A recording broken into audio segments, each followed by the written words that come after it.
नमस्कार दोस्तों, मैं महेश पाटीदार और आपका स्वागत है यूट्यूब के इस चैनल में। एमपीपीएससी का नोटिफिकेशन कल शाम को आ चुका है।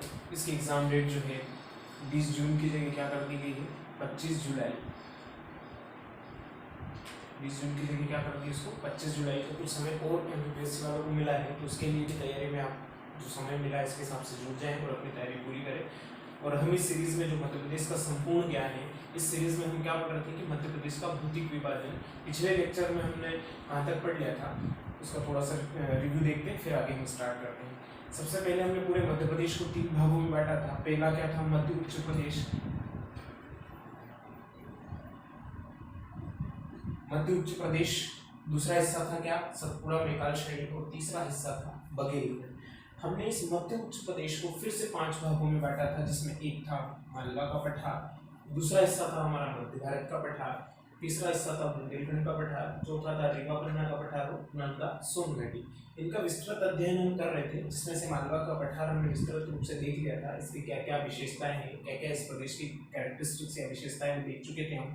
फिर नर्मदा सोन घाटी भी देख चुके थे। आज हम बात करेंगे किसकी, मध्य भारत के पठार की। शुरू करते हैं। आइए, मध्य भारत के पठार की सबसे पहले हम किन आयामों पे चर्चा करते हैं। मालवा का पठार पढ़ा हमने, नर्मदा सोन घाटी पढ़ी, तो हमने इन्हीं आयामों पे चर्चा की थी। सबसे पहले क्या देखते हैं हम, उसकी स्थिति देखते हैं। तो मध्य भारत के पठार की जो स्थिति है वो कहाँ है, देखिए ये इस मध्य भारत के पठार के दक्षिण में क्या है, मालवा का पठार। इसके पूर्व में क्या है, ये है बुंदेलखंड का पठार।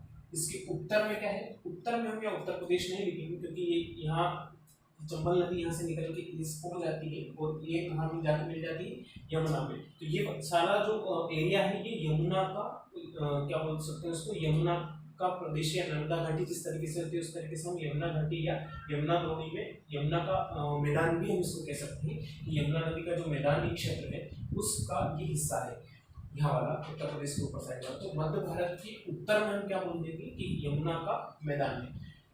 इसकी अगर चलते हैं हम तो राजस्थान आ जाता है इस हिस्से में, जिसकी लोकेशन स्थिति हम सबसे पहले बता दें। लोकेशन में देखो यहाँ पे अक्षांश देशांतर भी बता सकते हैं, लेकिन इतने अक्षांश देशांतर हम याद नहीं रख सकते और वो कतई आवश्यक नहीं है। केवल एक नॉर्मल स्थिति हम बता दें वही पर्याप्त होगा। फिर हम बात करते हैं इसके क्षेत्रफल की। पहले नंबर पे सबसे ज्यादा क्षेत्रफल किसका था, मालवा का पठार का, और वो कितना था प्रतिशत वाइज बात कर तो 28.6% था। दूसरे नंबर पे हमने बात करी थी किसकी, नर्मदा सोन घाटी की, तो इसका था 26% के आसपास। तीसरा जो हिस्सा है क्षेत्रफल वाइज वो आता है अपने मध्य भारत के पठार का, और ये लगभग 10.7% इसका हिस्सा है। कितने प्रतिशत है, 10.7% इसका हिस्सा मध्य भारत के पठार का। अगर ऐसे बात करें हम तो लगभग 32,896 किलोमीटर वाइज अगर इसका किलोमीटर बात करें, 32,896 या 96 किलोमीटर स्क्वायर इसका एरिया है। और प्रतिशत वाइज हम बात करें तो 10.7% इसका कुल मध्य प्रदेश के एरिया का हिस्सा इसके पास है। फिर हम बात करते हैं यहाँ पर जनजाति। जनजाति आयाम क्यों रखा कि इस एरिया में स्पेशल तौर पे जब भी हम सहरिया जनजाति की बात करते हैं तो लगभग इसी एरिया में सहरिया जनजाति रहती है। तो ये चीज विशेष रूप से याद रखना है कि मध्य भारत के पठार में विशेष रूप से सहरिया जनजाति निवास करती है। कौन सी जनजाति निवास करती है, सहरिया जनजाति निवास करती है। जब भी सहरिया जनजाति से संबंधित क्वेश्चन आता है दिमाग में सबसे पहले ये एरिया क्लिक करना चाहिए, कौन सा, मध्य भारत का पठार। अब फिर अगला जो आयाम हमारे पास है वो अवनालिका अपर्दन से संबंधित है। अभी अवनालिका अपर्दन क्या बना है, तो अवनालिका अपर्दन जो है ये चंबल नदी है। चंबल नदी यहाँ से निकलती, कहाँ से, इंदौर के मऊ से जानापुर पहाड़ी से निकलती है और ऐसे निकलती हुई कहाँ जाती है, यहाँ से फिर आके इस एरिया में जाती है। और यहाँ पड़ता है मुरैना। क्या पड़ता है, मुरैना। इस एरिया में ये सबसे ज्यादा अपने मार्ग परिवर्तित करती है, बार बार ऐसे ऐसे ऐसे, और खड्डे कर देती है। 25-30 मीटर गहराई की क्या कर देती है, खड्डे कर देती है, और फिर मार्ग बदल के दूसरे साइड से बहने लग जाती है। तो अपने साथ बहुत सारे कटाव उस क्षेत्र में क्या करती है, बहुत सारी मिट्टी कटाव कर देती है, एक जगह से दूसरी जगह पटक देती है। तो इस कटाव को ही, इस अपर्दन को ही अवनालिका अपर्दन कहते हैं। क्या कहते हैं, अवनालिका अपर्दन। और ये बहुत सारे खड्डे बन जाते हैं जिसको हम क्या कहते हैं, रेवाइंस कहते हैं। इंग्लिश में इसको हम क्या कहते हैं, रेवाइंस। और हिंदी में अगर देखें तो बिहड़ कहते हैं। क्या कहते हैं, बिहड़। और इस प्रदेश को क्या कहते हैं, इस वाले एरिया को चंबल प्रदेश कहते हैं। और आपने सुना होगा चंबल के डाकू जो रहते हैं वो इन्हीं खड्डों के कारण, जो 25-30 मीटर की गहराई के कारण जो आसानी से छुप जाते हैं और बहुत बड़ी बड़ी वारदातें यहाँ करते हैं, जिनको हम क्या कहते हैं, चंबल के डाकू। और ये प्रदेश कौन सा कहलाता है, चंबल प्रदेश। ये मध्य भारत पठार का ही हिस्सा है। एग्जाम में अगर क्वेश्चन आ जाता है कि इनमें से किस हिस्से या किस पठार का हिस्सा है चंबल प्रदेश, तो वो मध्य भारत के पठार का है। ठीक है, ये चीज ध्यान रखना है। तो ये क्या बना देती है, चंबल नदी रिवाइन से बिहड़ बना देती है। ठीक है, फिर हम यहाँ पे शेल की बात करते हैं। तो यहाँ मुख्य रूप से कौन सी शेल पाई जाती है, यहाँ एक तरह की कोई शेल नहीं पाई जाती है, मिश्रित रूप से कभी विंध्यन क्रम की चट्टानें भी पाई जाती हैं, कभी थोड़ी बहुत गोंडवाना क्रम की भी पाई जाती है। तो इस तरीके से हम स्पेशल कोई एक विशेष नहीं पाई जाती, पर विंध्यन क्रम हम याद रख सकते हैं। फिर हम बात करते हैं चंबल प्रदेश, जो अभी मैंने बताया कि चंबल प्रदेश कौन सा है, ये चंबल नदी निकलती है, इसके आसपास का क्षेत्र ये वाला क्या कहलाता है, चंबल क्षेत्र। और ये चंबल के डाकुओं के लिए कुख्यात क्षेत्र था। और ये सबसे मेन चीज क्या है, चंबल नदी यहाँ पर क्या निर्माण करती है, बिहड़ का। तो क्वेश्चन हमको ये भी याद रखना है कि इनमें से कौन सी नदी बिहड़ का निर्माण करती है। तो बिहड़ का निर्माण कौन करती है, चंबल नदी। फिर बात करते हैं चोटी की। इसकी स्पेशल विशेष कोई चोटी याद रखने जैसे है नहीं, जैसे हमने मालवा में पढ़ा था सिगाड़ की चोटी, ऐसे स्पेशल कोई चोटी है नहीं। अब हम अगले प्रदेश की बात करेंगे। अभी मध्य भारत का पठार हमने कंप्लीट कर लिया है। अब फिर हम देखते हैं अगला बुंदेलखंड का पठार।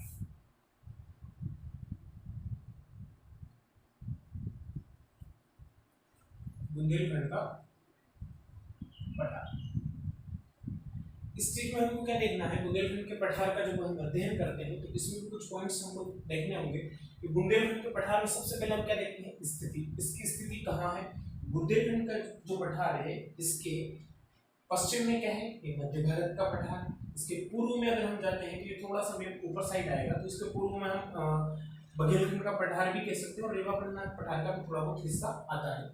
इसके पश्चिम में क्या मध्य भारत का पठार हो गया, और उत्तर में भी यमुना का मैदान आ जाता है इसके उत्तर में उत्तर प्रदेश का। और इस हिस्से में ये ललितपुर है, हमीरपुर है, झांसी है, जालौन है, इस क्षेत्र में भी क्या है, उत्तर प्रदेश के जो जिले हैं उसमें भी बुंदेलखंड का पठार आता है।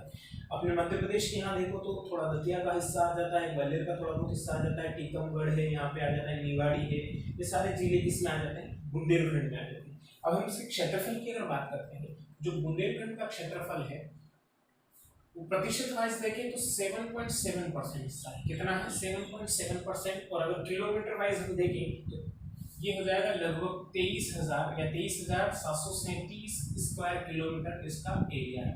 कितना एरिया इसका, जो कि मध्य प्रदेश के कुल क्षेत्रफल का 7.7% हिस्सा बुंदेलखंड कवर करके रखता है।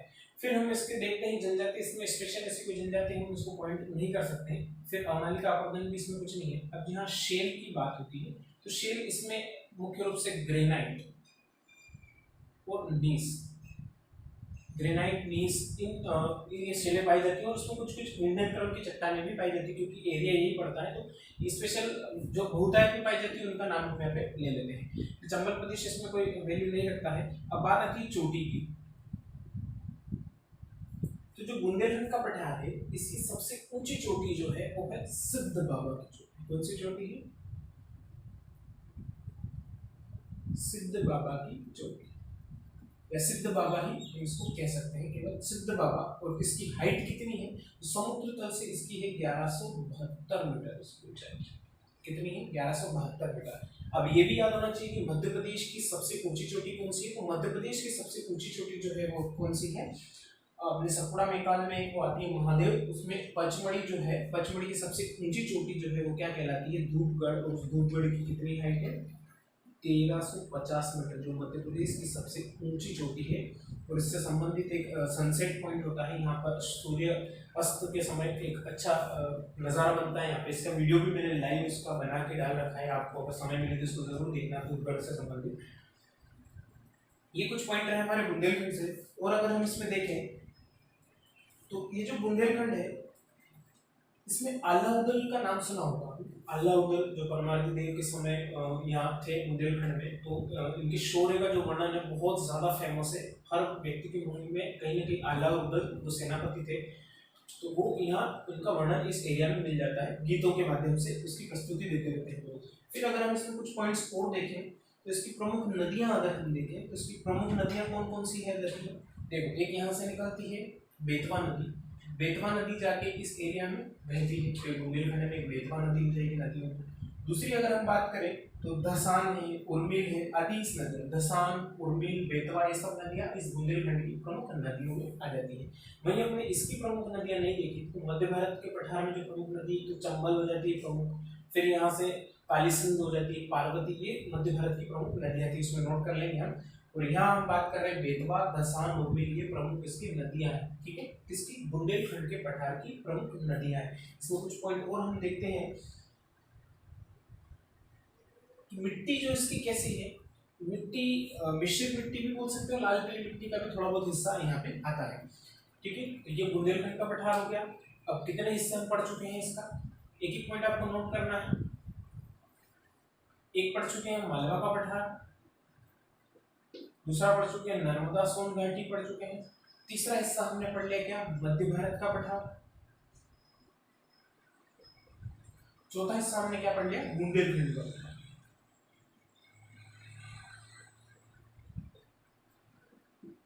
चार हिस्से हम मध्य उत्तर प्रदेश के पढ़ चुके हैं। एक और मात्र लास्ट बचा है कौन सा, रीवा पन्ना पठार की बात करते हैं, जो है रीवा पन्ना का पठार।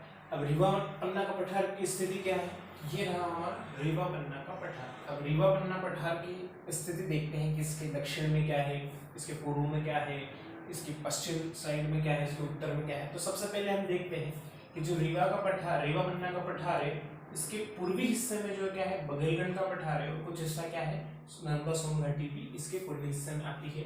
फिर अगर इसके दक्षिण में हम देखते हैं तो नर्मदा सोन घाटी और थोड़ा नीचे चलेंगे तो सतपुड़ा मेघाल श्रेणी भी है। इस रीवा पन्ना पठार के यदि हम पश्चिम में चलते हैं तो ये क्या आ जाता है, बुंदेलखंड का पठार भी पड़ता है, मालवा का पठार भी, और इसके उत्तर में वही नर्मदा यमुना सोनी और इसका वो कुछ मैदानी भाग यहाँ पे आ जाता है। स्थिति हमारी क्लियर हुई। अब हम देखते हैं कि शेल, तो यहाँ पे जो आर्कियन क्रम के शेल थे उनको अपर्दन बहुत सारे, और इनको विंध्यन क्रम के चट्टानें भी कहते हैं। और अभी क्या है यहाँ अगर देखे जाए तो शेल कौन सी है, विंध्यन क्रम की चट्टान, विंध्यन क्रम की चट्टानें हैं। और इसका निर्माण कैसे हुआ, अगर निर्माण की हम बात करें तो रीवा पन्ना का जो पठार है इसका निर्माण जो विंध्यन क्रम के चट्टान है इनका अपर्दन हुआ, उसको इसके कारण या निरंतर जो प्रोसेस चलती रही, थोड़ा हाई एरिया है, इसका ऊंचाई कुछ ज़्यादा है थोड़ी, बाकी एरिया के मुकाबले ये बिल्कुल ऊंचा है। तो इसको हम देखते हैं कि इसका निर्माण कैसे हुआ, तो जो विंध्यन क्रम की चट्टान है इनका अपर्दन और अवसादीकरण हुआ, इसके कारण इसका निर्माण हुआ है। तो अब जो निर्माण हुआ है इसमें बहुत सारी एरिया ऐसा है जो कगार है, भ्रंश है, कगार, भ्रंश, दरार, ये वाले जो हिस्से हैं इस क्षेत्र में ज़्यादा देखने को मिलते हैं। इसका प्रमुख कारण क्या है कि जो भूगर्भिक हलचलें होती हैं अंदर, प्लेटों का ऊपर नीचे होना, आगे पीछे होना, तो उस कारण से क्या कगार बन जाती है, भ्रंश बन जाती है, दरारें, इससे बहुत सारी चीज़ें इस रीवा पन्ना पठार के क्षेत्र में देखने को मिलती है।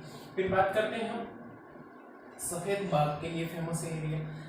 यहाँ जो रीवा के राजा थे मार्तंड सिंह, उन्होंने पहली बार यहाँ पे शिकार करते समय सफेद बाघ देखा था। तो इस अब वहाँ पे व्हाइट टाइगर सफारी भी है, दुनिया की पहली जो व्हाइट टाइगर सफारी है वो हमारे इंडिया में, और इंडिया में मध्य प्रदेश में ही रीवा पन्ना के पठार में सतना जिले में एक मुकुंदपुर करके है, वहाँ पे सफेद बाघ की या व्हाइट टाइगर सफारी स्थित है। इसके ऊपर भी मैंने एक वीडियो बना रखा है अलग से, चाहे तो आप उसे भी जाकर देख लें, सारी जानकारी इसमें मिल जाएगी। तो सफेद बाघ के लिए या सफेद शेर की भूमि भी इसको रीवा पन्ना के पठार को कहा जाता है। फिर यहाँ पे बोली मुख्य रूप से जो बुंदेलखंड की बुंदेली है उसका कुछ पुट मिल जाता है, कुछ बघेलखंड का पुट मिल जाता है। इस तरीके से यहाँ पे बुंदेली और बघेली दोनों बोलियां हमको देखने को मिलती है। नदियों की अगर हम बात करें तो यहाँ पर नदी जो है केन नदी बहती इस एरिया से, टोन्स नदी बहती है इस एरिया से, केन, टोन्स ऐसी प्रमुख नदियाँ, और एक सोन नदी जो कि सबसे प्रमुख अमरकंटक से, सोन नदी जो इस हिस्से में निकलती है अमरकंटक से, वो इधर इसी हिस्से में जाकर बहती है, सीधी गंगा में जाकर बहती है, बिहार में जाती है। तो यहाँ एक कुछ प्रमुख नदियाँ हो गई इसकी। अब हम जलप्रपात की बात करें तो जलप्रपात एक यहाँ पे अच्छे से नोट कर लेना, उसको याद ही रखना है, चचाई जलप्रपात, जिसकी ऊंचाई है 130 मीटर। कितनी है, 130 मीटर। तो चचाई जो जलप्रपात है इसकी 130 मीटर ऊंचाई और रीवा पन्ना के पठार में स्थित है, और ये इस नदी पे बिहड़ नदी पे है। ये मध्य प्रदेश का सबसे ऊंचा जलप्रपात है। अभी तक हम क्या पढ़ रहे थे, चोटिया, लेकिन मध्य प्रदेश का सबसे ऊंचा, केवल रीवा पन्ना पठार का नहीं, पूरे मध्य प्रदेश का सबसे ऊंचा जलप्रपात कहाँ पे है, चचाई। और ये कहाँ है चचाई जलप्रपात, रीवा पन्ना के पठार में। इसको याद रखना अच्छे से, क्योंकि यहाँ पे बहुत सारी उच्चावच भूमि जैसे कगार है, भूंछ है, तो यहाँ बहुत सारे छोटे मोटे बहुत सारे जलप्रपात हमको देखने को, वाटरफॉल्स देखने को मिल जाएंगे। चचाई के अलावा यहाँ पे बहुटी जलप्रपात भी है, और भी जलप्रपात है। बहुटी को अभी मान्यता नहीं मिली, पर ऐसा बताया जाता है कि चचाई से भी ऊंचा है, पर ऐसा अभी अपने पास रिकॉर्ड में नहीं आया है। हमको चचाई जलप्रपात ही याद रखना है, लेकिन अगर चचाई ऑप्शन में नहीं हो तो फिर बहुटी लगा देना, ठीक है। और ये रीवा में स्थित है, बिहड़ नदी पे। केवटी भी जलप्रपात है वहाँ पे। उसके अलावा अगर हम बात करें कि रीवा पन्ना पठार में जो इस वाले हिस्से में बहुत सारे कगारी प्रदेश है, बिल्कुल एकदम कगार प्रदेश है। तो ये बघेलखंड, रीवा पन्ना का पठार बघेलखंड किससे अलग होता है? बिल्कुल कगारी प्रदेश से, एकदम हाइट कम ज़्यादा डिफरेंस होता है यहाँ पर। सतपुड़ा मेकाल श्रेणी देखते हैं, एक मिनट। सतपुड़ा मेकल श्रेणी का जो एरिया है वो कहाँ से कहाँ तक जाता है? देखो, सतपुड़ा मेकल श्रेणी या मेकाल श्रेणी भी इसको कहा जाता है। ये सतपुड़ा मेकल श्रेणी जो है, इधर से अनूपपुर है, बड़वानी है, इसका खंडवा है, खरगोन है, बुरहानपुर है, बैतूल है, होशंगाबाद, हरदा, ये सिवनी और बालाघाट तक ये वाला जो हिस्सा पूरा किसमें आ जाता है अपना, तो इधर जाते थोड़ा ये भी हिस्सा इसमें सतपुड़ा मेकल श्रेणी में आता है। अब सतपुड़ा मेकल श्रेणी जो है, इसका एरिया कुल लगभग 34,000 किलोमीटर के आसपास है। एरिया की अगर हम बात करें तो 34,000 किलोमीटर स्क्वायर के बराबर है। और अगर प्रतिशत वाइज बात करें तो मध्य प्रदेश के कुल क्षेत्रफल का 11% हिस्सा, मध्य प्रदेश के कुल क्षेत्रफल का 11% हिस्सा किसके पास है? सतपुड़ा मेकल श्रेणी के पास है। इतना यहाँ तक क्लियर हो गया। अब इस जो सतपुड़ा मेकल श्रेणी है, इसको 3 हिस्सों में बांट के पढ़ा जाता है। इधर पूरा पश्चिम से लेके अगर हम यहाँ बुरहानपुर के हिस्से में आते हैं, या बुरहानपुर तक के हिस्से में, इसको बोला जाता है राजपीपला की पहाड़ियाँ के नाम से जाना जाता है। किस नाम से जाना जाता है? राजपीपला की पहाड़ियाँ। इस चीज को याद रखना है, राजपीपला की पहाड़ियाँ के नाम से जाना जाता है। यहीं इसी के आसपास वो असीरगढ़ का किला वगैरह स्थित है यहीं पे। नर्मदा और इसके बीच में भी क्या है, नर्मदा सोन घाटी के यहाँ थोड़ा उपजाऊ क्षेत्र भी है, और असीरगढ़ का किला इसी राजपीपला की पहाड़ियाँ के आसपास है। फिर थोड़ा आगे हम चलते हैं तो ये हो गया पश्चिमी सतपुड़ा श्रेणी होगी। अब इसके बाद पश्चिमी के बाद हम बात करते हैं थोड़ा पूर्वी सतपुड़ा की पहाड़ियाँ। अब पूर्वी सतपुड़ा की पहाड़ियाँ का बुरहानपुर से लेके यहाँ तक का ये हिस्सा क्या कहलाता है? पूर्वी सतपुड़ा की पहाड़ियाँ।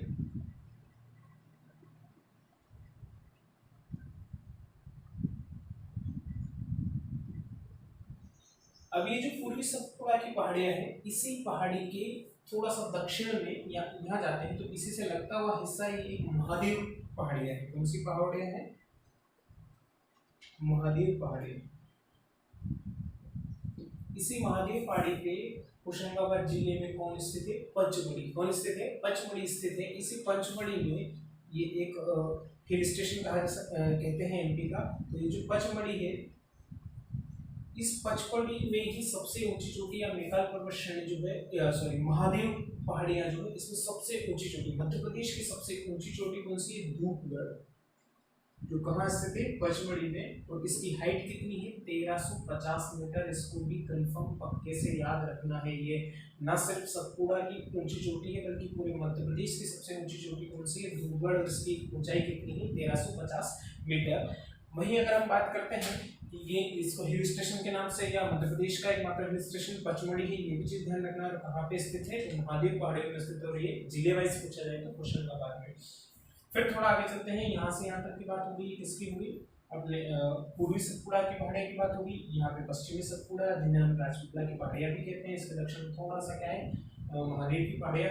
अब इससे थोड़ा और पूर्व में अगर चलते हैं कि अर्धचंद्राकार आकार की क्या है? अर्धचंद्राकार आकार की मेकल पर्वत है, यहाँ पे मेकल श्रेणी कहते हैं। इसका अधिकांश भाग तो इसका छत्तीसगढ़ में स्थित है, पर जो अब मध्य प्रदेश में जो इसका हिस्सा है उसका अध्ययन हम करेंगे।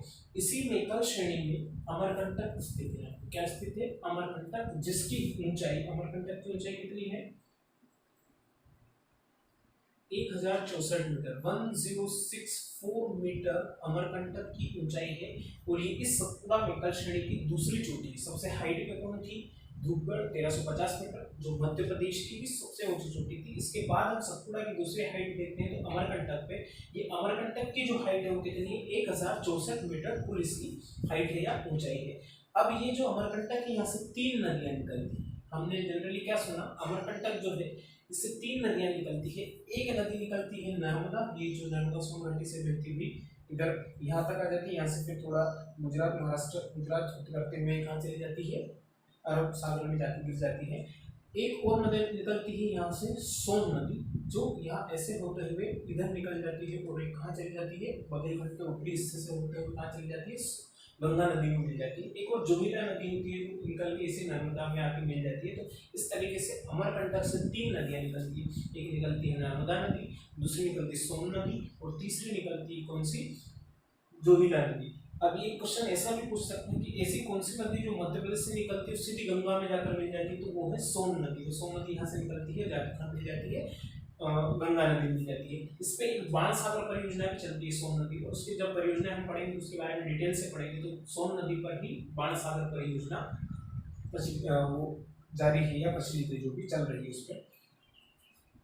ये अमरकंटक की बात हम कर चुके हैं यहाँ तक।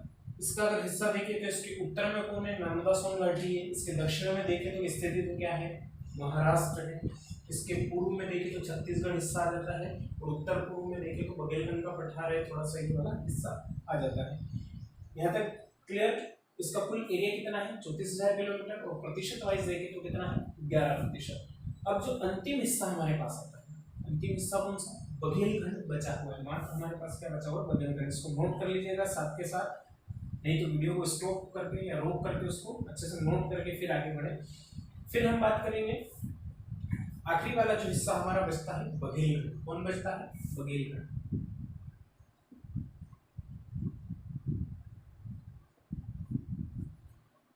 बघेलखंड अगर क्षेत्रफल की बात करें कुल, तो ये लगभग 25,000 किलोमीटर या वर्ग किलोमीटर इसका कुल एरिया है, क्षेत्रफल है इसका। और अगर प्रतिशत वाइज बात करें तो ये 7% हिस्सा है। मध्य प्रदेश के कुल क्षेत्रफल का कितना हिस्सा है, ये 7% हिस्सा है। और ये सबसे पूर्वी भाग है, ये मध्य प्रदेश का क्या है, सबसे पूर्वी भाग है। अगर हम यहाँ बात करें कि इसमें चट्टानें कौन सी पाई जाती हैं, तो दूसरी चट्टानें भी पाई जाती है, पर मुख्य रूप से इसके जो पठारी भाग है उस भाग में गोंडवाना क्रम की चट्टानें पाई जाती है। पठारी भाग में कौन सी पाई जाती है, गोंडवाना क्रम की। और गोंडवाना क्रम की जो चट्टानें किस चीज के लिए प्रसिद्ध है, तो वो कोयला के निक्षेप के लिए, कोयला के लिए प्रसिद्ध है। तो इसी बघेलखंड के पठार में जो सुहागपुर कोयला क्षेत्र है, मध्य प्रदेश का दूसरा सबसे बड़ा कोयला क्षेत्र सुहागपुर इसी बघेलखंड के हिस्से में आता है, शहडोल में स्थित है। तो कोयले के लिए फेमस है सुहागपुर। और यहाँ पे जो ऊर्जा राजधानी है किसकी, मध्य प्रदेश की ऊर्जा राजधानी किसको कहते हैं, बेडन। और बेडन किस जिले में स्थित है, तो सिंगरौली जिले में स्थित है, तो यहाँ पर है। इसमें मुख्य रूप से ये पॉइंट याद करने के हैं, क्या चीज है, ऊर्जा राजधानी कौन सी, बेडन सिंगरौली। इसको मध्य प्रदेश की क्या कहते हैं, ऊर्जा राजधानी। और ये क्या है, बेडन। और इसे जिले वाइज पूछा जाए तो सिंगरौली।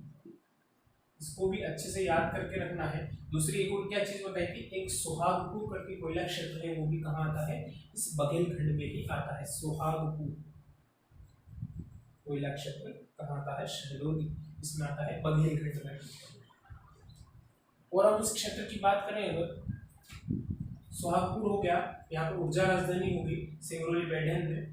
गोंडवाना क्रम की इसमें चट्टानें पाई जाती है। जो गोंडवाना क्रम की चट्टानें हैं या थोड़े बहुत ही दक्षिण टाइप की चट्टानें इस तरीके से इस सतपुड़ा मेघल श्रेणी में भी पाई जाती है। और ये वाला जो इसका ये हिस्सा है सतपुड़ा मेघल श्रेणी का, ये भी कोयले से भरपूर एरिया है। या चाहे तो आप सतपुड़ा मेघल श्रेणी में लिख लेना। तो सतपुड़ा मेघल श्रेणी का जो पूर्वी सतपुड़ा मेघल श्रेणी का दक्षिणी हिस्सा है, इस ये भी हिस्सा किससे समृद्ध है, कोयले से समृद्ध एरिया है। इस तरीके से हमने लगभग मध्य प्रदेश के सभी हिस्सों के भौतिक विभाजन को बहुत अच्छे से समझे, इसके अच्छे से नोट बनाएंगे और रिवाइज कीजिए। और ये मेन जो मैप पे एरिया है, जैसे ये सतपुड़ा मेघल है, इसको कोई पर्टिकुलर नोटेशन दे देंगे हम। ये जो स्टार स्टार बनेंगे कौन सा, सतपुड़ा मेघल श्रेणी पूरा आता है। इसी तरीके से हम इसको भी कोई बघेलखंड को भी कोई अगर हिस्सा हम दे दे या कोई नोटेशन दे दे, तो यहाँ पे डॉलर का साइन बना देते हैं।